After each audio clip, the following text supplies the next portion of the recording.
Últimas palavras. Christopher Hitchens. Prefácio de Graydon Carter.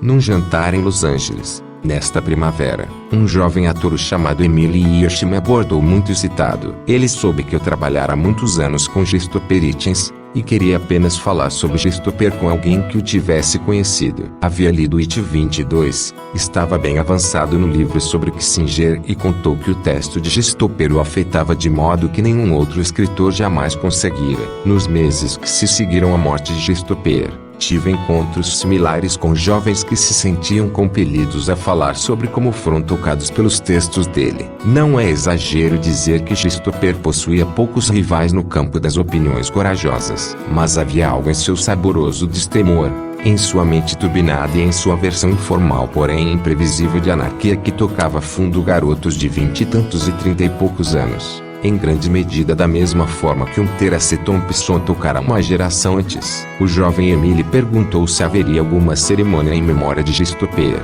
e contei que estava marcado um evento em Nova York cuja data prevista era 20 de abril. A homenagem de fato aconteceu no dia 20. No grande salão da faculdade Cooper Union, em Greenwich Village. Minhas colegas da Vanity Fair e Maybell, durante muito tempo editora de Christopher na revista, e Sarah Marques organizaram as leituras, todas de obras de Christopher. A ideia era criar um programa que fosse íntimo e amoroso, mas não sentimental ou piegas. E o melhor das letras inglesas apareceu para prestar tributo e consolar a viúva, Carol, e seus 3 filhos, Martin Amis, Tom Stoppard, Salman Rushdie e Ansel e James Fenton compareceram e falaram. Editores como Anna Todd, Davi Hennick, Jim Kelly e Rick Stengel foram, assim como o irmão de Christopher, Peter, Andrew Sullivan, Christopher Buckley, Andrew Leslie Cockburn e sua filha, a bela atriz Olivia Wilde, e o irmão de Andrew, Patrick. O governo Bush marcou presença por meio do ex-subsecretário de Defesa Paul Wolfowitz, uma reminiscência do curioso desvio para a direita que Christopher tomou no período que antecedeu a guerra do Iraque. Olho hoje esteve representada por Sean Penny.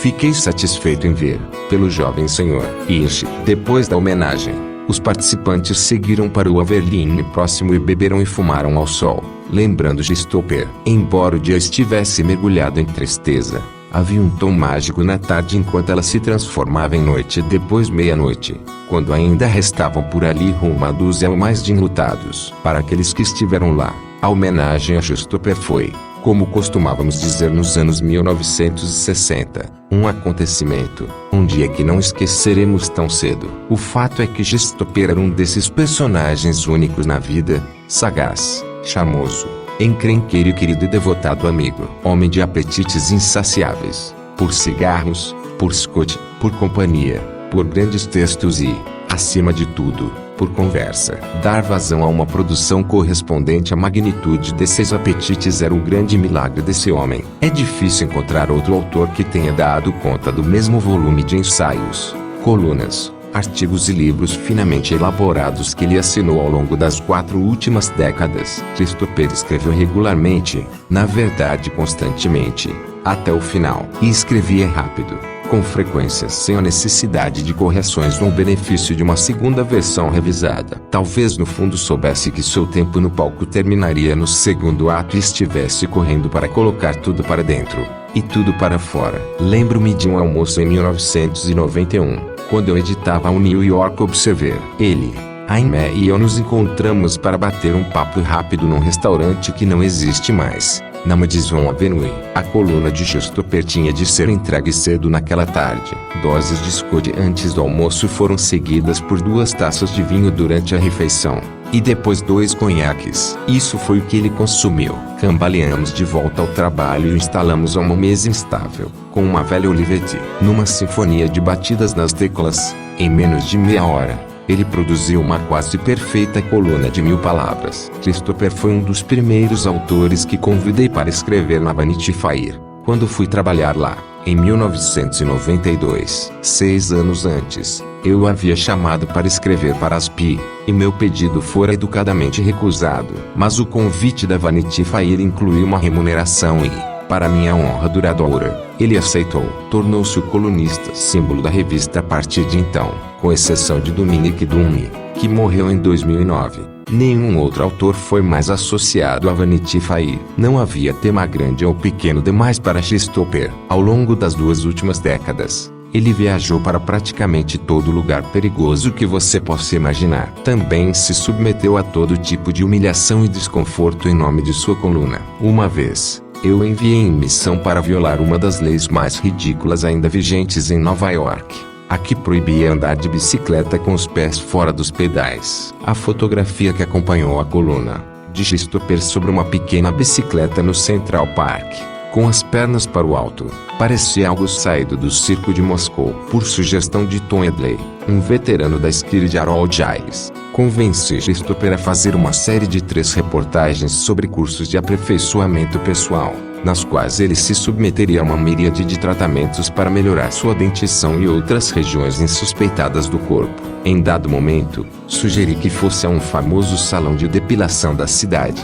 especializado no que era chamado deselegantemente de saco, costas e vagina. Ele teve dificuldade para absorver o pleno significado disso, mas, após alguns segundos, deu um sorriso nervoso e disse: já que estamos nessa. Christopher era o ideal de intelectual público. A sensação era de que ele escrevia exclusivamente para você. Consequentemente, muitos leitores sentiam que o conheciam. Caminhar com ele pelas ruas de Nova York ou por um terminal de aeroporto era como escoltar um astro do cinema em meio à multidão. Christopher foi corajoso não apenas ao encarar a doença que o levou, mas também com palavras e ideias. Não se importava de sair do casulo confortável da sabedoria liberal convencional. Sua postura pró-guerra antes da invasão do Iraque foi apenas um exemplo disso. Amigos se afastaram durante aqueles dias sombrios, mas ele se aferrou às suas armas. Depois de seu famoso ataque à Madre Teresa, em 1995, um de nossos editores contribuintes,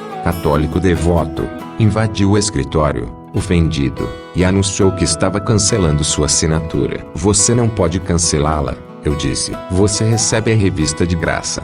Há anos, em meio à polêmica sobre o impeachment de Clinton, Christopher teve uma briga pública com seu amigo Sidney Blumenthal, então funcionário da Casa Branca. A discussão foi sobre qual parte da conversa entre eles era confidencial e qual parte era publicável. Christopher precisou ir à televisão para se defender. Como sua aparência era péssima, sugeri que o levássemos a Nova York para que pudesse se preparar longe das câmeras e repaginar o visual. A revista era muito próspera na época, e demos a ele um novo terno, camisas, gravatas e quitais. Quando alguém da editoria de moda perguntou quanto calçava, ele disse que não sabia. Os sapatos que estava usando eram emprestados. Não há como listar o panteão de intelectuais públicos e amigos íntimos que choraram sua morte, mesmo não estando presentes na cerimônia em sua memória. Christopher também teve seu quinhão de admiradoras, incluindo, mas certamente não se limitando, a senhora Wintour, na época em que ele ainda era jovem e relativamente perfumado.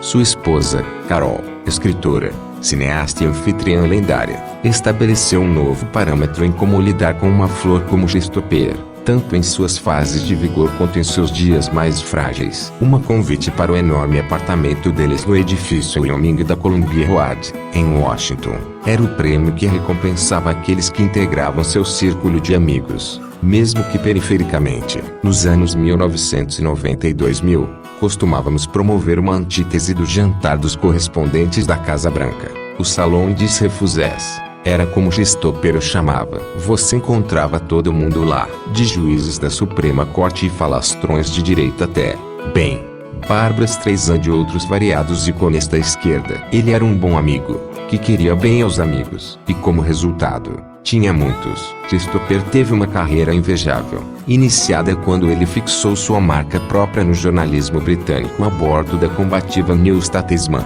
o que lhe abriu caminho para os Estados Unidos, onde escreveu para uma variedade de veículos, de Atlantic, Harper's Slate e New York Times Book Review. Todos nós o considerávamos nosso. Ele era uma lenda no circuito de palestras, e podia debater praticamente qualquer assunto com qualquer pessoa. Ganhou inúmeros prêmios, embora isso não fosse o tipo de coisa que movesse seu trabalho. E na última década escreveu best-sellers, incluindo o livro de memórias It 22, cujo êxito de crítica e de vendas finalmente trouxe algum dinheiro para o bolso da família. Nas últimas semanas de vida, Foi informado de que um asteroide havia recebido seu nome. Ficou contente com a ideia e considerou a homenagem adequada. A palavra asteroide, derivada do grego, significa semelhante à estrela, e asteroides são reconhecidamente voláteis. Christopher será lembrado pelos amigos por seu humor refinado, mas inclusivo, e por sua memória inacreditável, quase punitiva, resistente mesmo sob as condições mais líquidas do final da noite. E por todos nós, seus leitores, Christopher Hitchens será lembrado pelas palavras que deixou, em especial, pelas últimas, livres como são de sentimentalismo e autopiedade. Elas estão entre as melhores. Junho de 2012. Nova York.